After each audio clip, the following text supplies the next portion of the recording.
ekijja kinene bwe musobola muddemu muveewo tugenda kwokya. Isirayiri erabudde negamba nti mugenda kakati kutuulira. Kiki ekibaddewo? Abahuthi nga bulijjo bazzeemu ne balonkinga ballistic missile ekisaawe ekiyitibwa Ben Gurion babadde bazzeemu okukitagetinga. Missile weno ekika kya ballistic katugambe nti bagibase.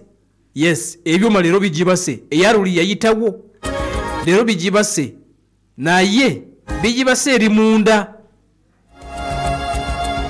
Silence ziteekeddwako okwetula eggwanga lya Isirayiri. Abasajja nga bagenze maaso n'okuba nti oba oliawo balonkinze ekika ekya missile gye bayita ballistic, naye nga abantu balabiddwako nga badduka okuyingira mu shelters wansi okwekweka.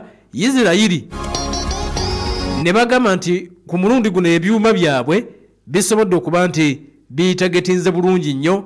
Missile ne baddeze era ne bagiwoza ekisaawe ekiyitibwa Ben Gurion. Tulegedde nti era gye badde eraga abasajja baagala kuba ku kisaawe, baagala waakiri olunaku lumu bakube ku kisaawe. Jjukira okitegeera nakugamba nti Isirayiri gyo juuzi yayokya ekisaawe kyabwe, kati nabo bagamba nti naffe lumu tujja kukyokya.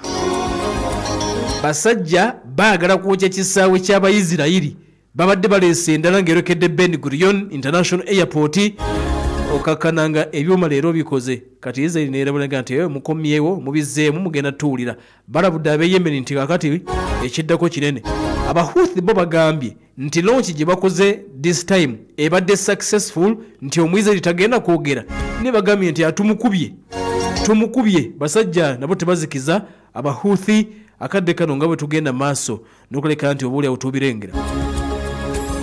Kakati yaliko omukulembeze eggwanga erya Uruguay ex-president Jose Mujica yali amanyiddwa nga president yali asinga okubeera omwavu, afiiridde ku myaka 89. Yali president wa Uruguay.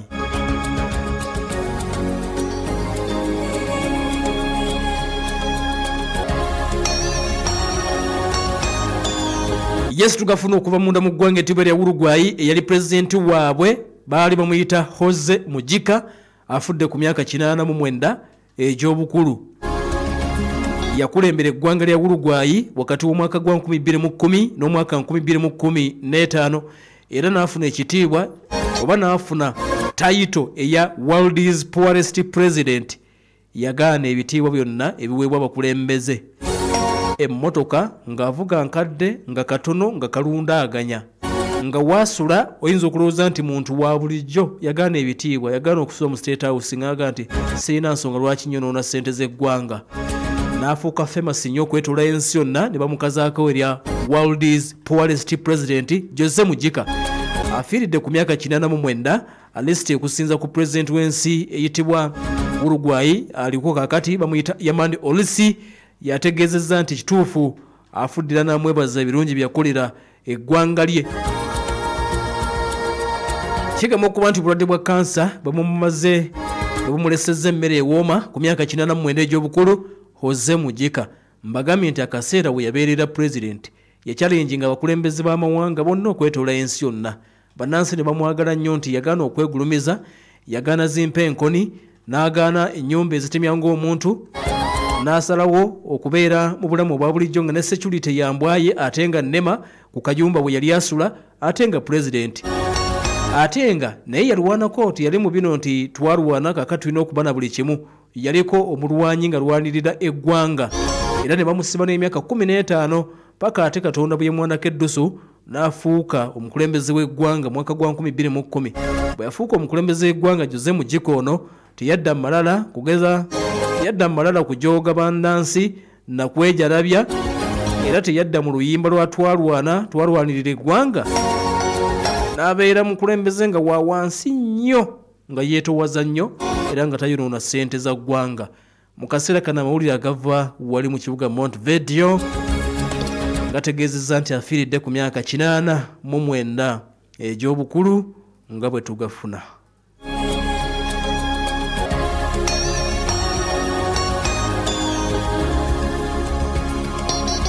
wabali nnyo kuba nti otaddeko ekkula eri omuntu wa bulijjo.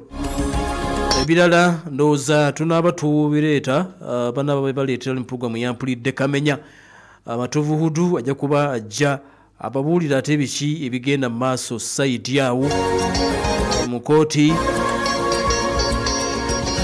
Yali omukulembeze w'ekibinja ekya ADF Ssekajjamiru Mukulu oluvannyuma lw'emyaka nga 5 wuuno bamukomezzaawo mu kooti. Balina of course bamuvunaana era nga adde amaze emyaka nga 5 nga takomezebwawo mu kooti. Kaakati nno amaze n'akomezebwawo mu kooti. Tulinde tulabe ki ekinaava mu kooti naye nga akomezeddwawo olunaku olwaleero. Ssekajjamiru Mukulu obadde n'okumwerabira alabika bamwerabira naye finally bamukomezzaawo mu kooti olwaleero. Biki bamuvunaana n'ebirala binaaba bivuddeyo tunaaba tubikubuulira naye nga maganye nti Matovuhudu kajje mumpulidde kamenya. Olwaleero bwe tubitambudde ne minzaani yaleero bwe tubwetambudde tubadde Kiramu municipality tujja kufuna minzaani update eya ground yakuba ya ground Lubaga North Constituency ku Lwokutaano. Yes, Lubaga North Constituency ku Lwokutaano enkya. Ndowooza katutunuulire ku ntebe y'obukulembeze bw'eggwanga kyekiriwo tunaaba tubibaleetera ate twagala kufuluma Kampala tutandika okuba ku minzaani ezeewala. Yenza omukugu tubadde ne MTN badde bateekamu ensi.